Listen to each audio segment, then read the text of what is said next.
À la une de Jeune Afrique, le Cameroun, à moins de 2 mois de l'élection présidentielle du 12 octobre. Le Cameroun, dirigé par le président Paul Biya depuis 1982. Paul Biya, une nouvelle fois candidat à sa propre succession face à une opposition une nouvelle fois divisée. Bonjour François Soudan. Bonjour Catherine. Jeune Afrique pose cette question en une de son prochain numéro. L'opposition au Cameroun est-elle la plus bête d'Afrique ? Question pour le moins provocatrice. Mais la réponse, elle est simple, Catherine, et elle ressort de la lecture de cet article signé Mathieu Olivier. Sauf à se rassembler derrière une candidature unique, les adversaires de Paul Biya n'ont pratiquement aucune chance de peser dans le cadre d'une élection à un seul tour.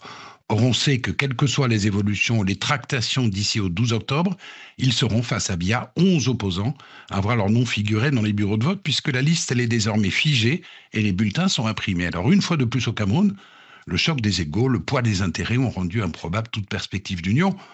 Alors on peut certes déceler, sans doute à juste titre, la main du pouvoir derrière les péripéties qui ont conduit à l'éviction de Maurice Kamto, qui était le plus crédible des adversaires de Biya. Mais Kamto paie aussi, et je dirais surtout, sa propre faute, celle d'avoir joué la carte du boycott des élections locales et législatives de 2020, alors que la loi oblige toute formation souhaitant présenter un candidat à la présidentielle à compter des élus dans ses rangs. Alors dans l'impossibilité de faire acte de candidature sous sa propre étiquette, Kamto a donc eu recours à un plan B, passablement foireux, aisément manipulable, qui n'a pas fonctionné. Résultat, on se retrouve actuellement avec une opposition émiettée entre deux grands barons du Nord, tous deux anciens ministres et qui se détestent cordialement, Bello Bouba Maïgari et Issa Chiroma Bakary, et une demi-douzaine d'autres candidats, certains individuellement tout à fait respectables, mais condamnés à ne faire que de la figuration, Catherine. Oui, dans ces conditions, François Soudan, on imagine que les 11 candidats en lice face à Paul Biya n'ont pas grand-chose à espérer.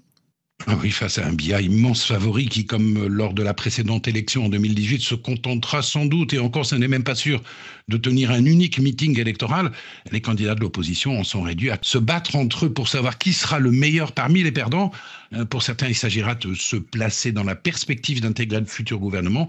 Pour d'autres, d'attendre que la nature, si je puis dire, finisse par imposer d'elle-même une alternance, Catherine. Et dernière question, François Soudan. Que pensent les Camerounais face à cette situation ? Ils vous semblent résignés, pour nombre d'entre eux en tout cas. Résigné, c'est le mot. Mathieu Olivier parle dans son article de léthargie nationale et il n'a pas tort. Vous aurez remarqué que l'invalidation de la candidature de Kamto n'a pas soulevé au Cameroun de mouvements de protestation ou d'émotions comparables avec ce que l'on voit actuellement, par exemple, en Côte d'Ivoire, depuis les évictions de Laurent Gbagbo et de Tidjane Thiam du jeu électoral. Ce qui ne signifie évidemment pas une absence de mécontentement, les frustrations, le désir d'alternance.